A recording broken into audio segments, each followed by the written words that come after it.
Zoom TV. Mbokk téléspectateurs yi seetaan Zoom TV bismillah. On va commencer surtout par Capello qui par rapport à sa dernière sortie sur encore Koulibaly. Bon, selon certains spécialistes aussi, peut-être sortie bi Capello def, peut-être c'est juste aussi pour pousser Koulibaly à me redoubler plus d'efforts, pour gën ko may fit que Koulibaly c'est un grand défenseur, que moom déjà bu demee Angleterre mu jógee Italie ñëw Angleterre c'est la même chose, que dafa war a ñefe toujours, que fit bi mu amoon Italie que mu répéter la même chose au niveau du championnat italien. Am na ñoo xam ne nag loolu la ñu wax par rapport à la sortie de Capello. On va se demander vraiment Capello moom ban problème la am ak Koulibaly, parce que souvent je vois que bu génnee dans la presse il attaque souvent Koulibaly. Je ne sais pas si c'est la rivalité entre les clubs italiens qu'il est en train de remettre sur les plateaux. Mais mon Fabio Capello, mon entraîneur AC Milan, il a fait des critiques vraiment sur l'international sénégalais Kalidou Koulibaly. Dafa mel ne Kalidou Koulibaly, il n'a pas assez de personnalité. Quand il a le ballon à ses pieds, il hésite. Koulibaly bu téye bal bi day hésiter, du xam sax kan lay passe.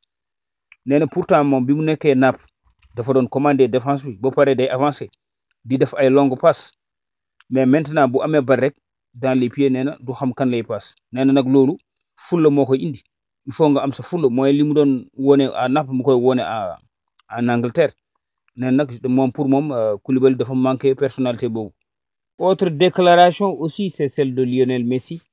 Moom Lionel Messi aussi am na benn plateau de télévision bi mu doon wax fële en Argentine. Moom en tout cas coupe du monde bi nii di ñëw au Qatar, il pense que coupe du monde bi mooy sa dernière coupe du monde. Coupe du monde bi mooy sa dernière coupe du monde. Et aussi il est stressé quelque part aussi dafa yàqamti pour coupe du monde bi ñëw. Parce que bon fii peut-être c'est le dernier virage pour sa carrière.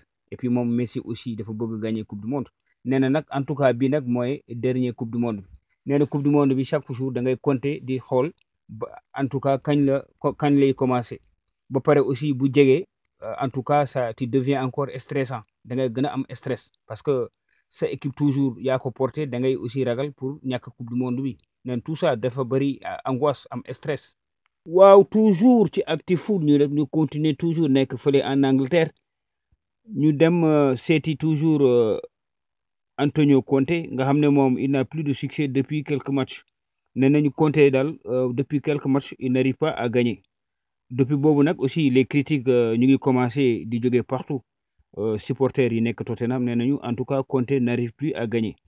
Léegi nag bi situation boobu amee nag y a un de ces joueurs nga xam ne le sud-coréen Heung-min Son, moom vraiment c'est très bien que joueurs yi ñoom ñëpp ñu am solidarité di déglu aussi leur coach, et puis aussi di def lu leen coach bi wax, parce que loolu c'est important. Loolu mooy tax waa Tottenham di gagner, loolu moo tax aussi waa Tottenham di am ay performance. Mais nag su ngeen gisee léegi même match contre Francfort, ñoom xam nga ñoom ñoo daje woon ak Francfort ci Ligue des Champions bi, mais ils n'ont pas arrivé à gagner Francfort. Nag vraiment équipe yëpp dañoo war a manko di soutenir seen entraîneur. Nag il pense que la situation va s'améliorer, donc nañu déglu entraîneur bi rek mooy Conte, et puis appliquer moom li mu laaj. Toujours ci Actu-Foot ñu dem toujours en Angleterre à Liverpool, coow boo xam ne dafa topp toujours Darwin Núñez. Moom Darwin Núñez nag ñu bëri nañu depuis qu'il est venu à Liverpool il n'arrive pas à vraiment se retrouver, parce que football bi mu doon joxe au niveau de Benfica, il tarde actuellement à le prouver à Liverpool. Léegi nag ñu bëri nag ñu ngi doon interroger lu tax moom il n'arrive pas toujours à s'intégrer dans l'équipe de Liverpool. Moom bon surtout lu ko gën a presque handicapé mooy club bu fekkee day wax toujours avec l'équipe, bu fekkee ñoom dañu am ay réunion de groupe en équipe, peut-être làkk bi club di wax peut-être en anglais, il n'arrive pas à comprendre. Moom loolu mooy problème am, dafa am problème intégration surtout au niveau de la langue, parce que gars yi dañuy wax mais moom il ne comprend pas. Bu ñu lors des réunions publiques, réunions d'équipe, moom il n'arrive pas à se retrouver. Waaw, day dégg rek ñuy wax mais du comprendre ñoom lu ñuy wax. Gars yi nag peut-être loolu aussi ça a joué si ses performances plutôt décevantes. Nous avons aussi Liverpool dafa débloqué plus de 75 millions d'euros. Et pourtant Sadio Mané ñom mënuñu sax fay Sadio Mané lu ëpp lolu. 75 millions d'euros pour acquérir les services de Nunez. Le mur de la RDC à Marseille, Chancel Bemba, c'est un joueur de l'Olympique de Marseille.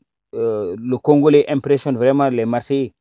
Actuellement, surtout le mercredi passé, si c'est un match entre Marseille et le Sporting de Lisbonne pour la 3e journée de la phase de poule.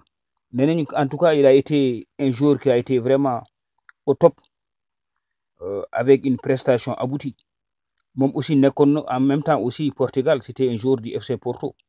Et actuellement, il a été plébiscité par les supporters comme l'homme du match sur les réseaux sociaux. Donc, c'est un joueur actuellement qu'il faut suivre de près à l'Olympique de Marseille. C'est un joueur très efficace et très technique sur le plan défensif. Zoom TV.